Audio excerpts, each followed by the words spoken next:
Hi guys, and welcome to my channel.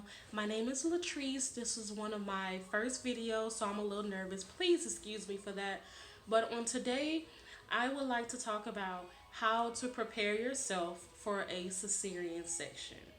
Just a little bit about myself. I am a mother of five. My first four children were born vaginally. My last child, my daughter, she was born by cesarean. I found out at my 37-week checkup that I will be having a cesarean. During my pregnancy, I did suffer with gestational diabetes. Gestational diabetes can be controlled, but for me, it was a little hard because I'm a mother, again, of five, total seven in my home. So it's kind of hard to adjust to just fruits and vegetables and meat, leaving the pasta and breads out when you're used to making certain dinners or snacks for your children. So it took me a while to adjust. But on my 37-week checkup, I found out in 2 days that I will be having a cesarean section. When I tell you, I went home and I cried and cried because I've never experienced a surgery, a major surgery like that. And I have children at home. So, how am I going to how am I going to adjust to having a major surgery and my children? Yes, I have support, but your body, oh my god. So, on today, I would like to talk to you guys on how to prepare for your cesarean because everyone experience is different. Everyone's pain control is different. Everyone's support system is different. So I'm going to talk about the things that I learned that I feel will be helpful to you guys. Okay, so excuse me if I look down at my paper, but I don't want to forget anything. Number one, have someone with you at all times. After your delivery, have someone in the room while you're resting. You never know what can happen while you're resting. And yes, you're going to be in pain. But if you're in pain to where you just can't handle it, the pain medication is not helping you, something is not right because the pain medicine should help. You should be sleeping and healing for to go home.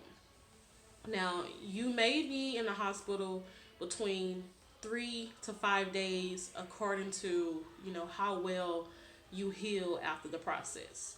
But I'll always have somebody with you. And when I say that, I mean, if it wasn't for my husband, after I had the cesarean, I don't know what I would have done. When it was time for me to be discharged, my daughter did not go home with me. She was left in the NICU. She was born at 37 weeks and she had a breathing tube. She stayed in the hospital for a full week. So as I left the hospital every day, I had to get in and out of my car. I literally could not pick up my legs. You really do not know how much you need your stomach muscles until you have to use them in that situation. My husband literally had to pick up my legs and help me get in and out the car. That's how bad it was. Now, everyone is different. For me, mine was so bad because I am allergic to narcotics. So they gave me tramadol. Tramadol made me lose my vision. I was holding my daughter in the NICU and I could not see her. They had to put me in a wheelchair and roll me back to my room. I had to make myself go to sleep. That way I can get better. I'm serious. So everyone is different. So you may not experience what I experienced, but just a heads up, have somebody with you. And if you don't have anybody, ask anybody. I don't care. Next door neighbor, ask anybody to help you on the way home, however you want to do it. You need the help. Now that's number one. Number two, avoid pants if you have to. If you have to wear pants, make sure they're loose. Don't wear anything that's going to rub against your scar because you just want to be comfortable I'm telling you, just to bend down to put your legs or your feet inside your pants is gonna be hard. So the best thing I would say do is wear a dress. Yeah, it may be cold, but I don't know if you have the help, allow them to help you put your pants on. But then you want to watch your incision as well. Number three, always wear socks when you're in the hospital and when you're at home. You're just recovering from a important surgery, a major surgery. Keep your insides warm. If your feet are cold, you're gonna cramp more. That's my experience. Number four, avoid ice or cold sodas after your surgery.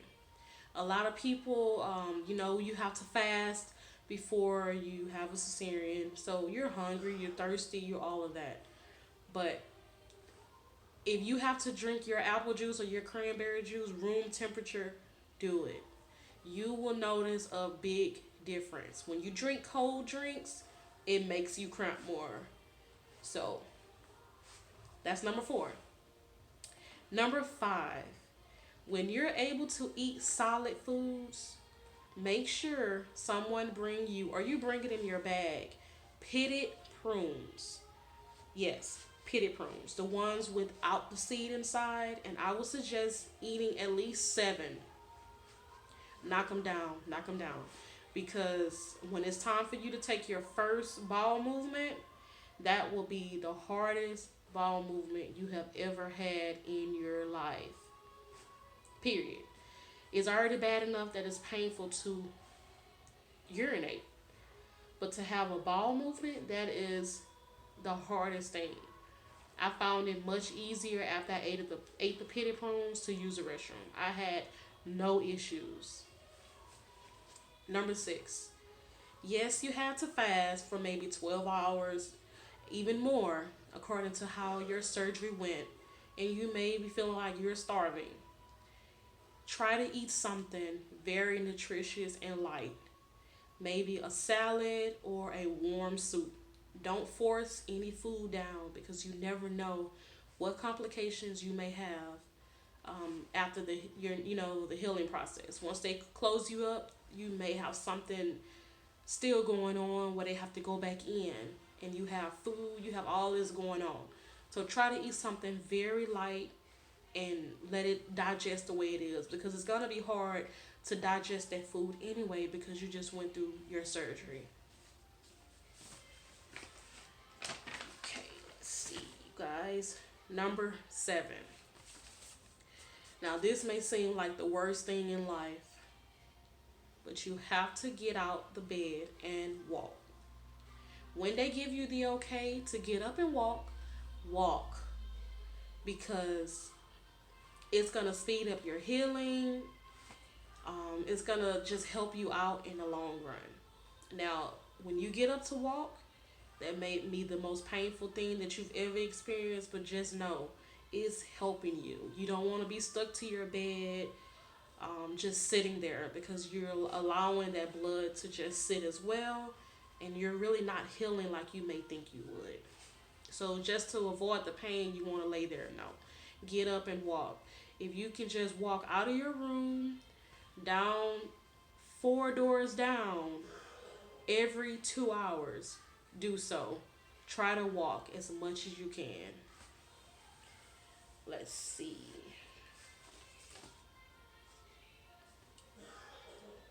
When you're on your way home, make sure whoever is driving you, avoid bumpy roads. If you know that your road has a lot of humps and bumps and speed bumps and train tracks and all of that, if you have to take an extra 20 minutes to get home because you need to avoid it, try. Please try. Because, oh my God, each bump, each hump, each dip, you're going to feel it. It feels like your uterus is hitting the bottom of your butt cheeks. Like as if you don't have any insides. Like all you feel is your uterus moving and like a bobblehead inside your body. And it is painful. It is the worst feeling in the world. So if you need to bring a pillow with you to hold on tight, because there's no way you can avoid every bump, but if you need to, bring that pillow. Let's see here. That was number 9, I guess. Number No, that's number 8. Number 9, purchase a lazy boy. Okay. When you get home, you're not going to have the luxury of a reclining bed. When you get in and out your bed at the hospital, you have assistance. That bed helps you to lift yourself up, lift you up to stand up. It helps you. It has the armrest. It has all the handles and everything on the bed for you. But when you get home and you lay in your flat bed, it is totally different. If you have a lazy boy, great. But if you don't, find you one, because that's going to be the best way for you to avoid the pain and pulling up and straining against your, your incision and things like that. So a lazy boy is a must. Okay, you guys. Nope. This is the last one. Number 10. Take care of yourself. Take a warm shower. Don't sit in the bathtub. Take a shower. Dry yourself fully. Put your socks on. If you have to put on pants, but keep yourself as warm as possible. Make sure your incision stays dry after you take your shower. Pat dry your incision.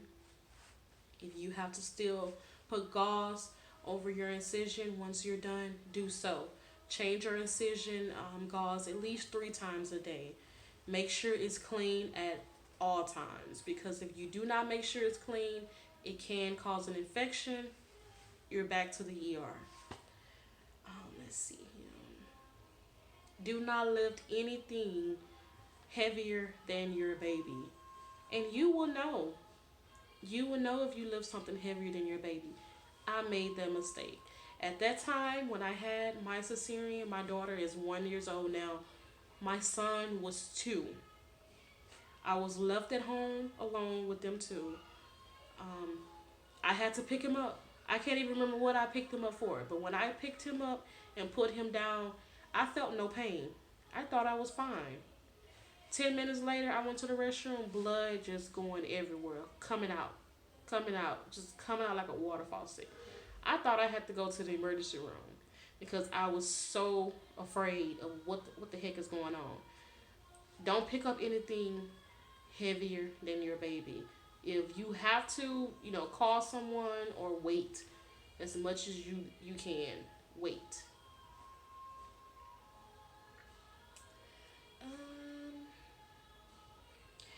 And one of my last tips is make sure you eat a balanced meal. Include fruits and vegetables. Fruits and vegetables will heal you like no other. And lastly, red raspberry leaf tea. Drink it. Drink it. It will help you with your healing. It will help you with the bleeding. It will help you with it will help you, I'm telling you. It helps you get your hormones back regulated, because I found out after having my C-section that my hormones went everywhere. They went left. They went like, who am I? Like, what's going on? So invest in red raspberry leaf tea. You may not be able to find it at your local Walmart or grocery store. You may have to go to Vitamin Shop to purchase it. It's around $5-6, but purchase the red raspberry leaf tea. That's good for your healing as well. And make sure you drink at least 64 ounces of water a day. That's it for now. If you like my video, subscribe now, press the bell, and wait for the next one. You won't want to miss it. Goodbye, you guys.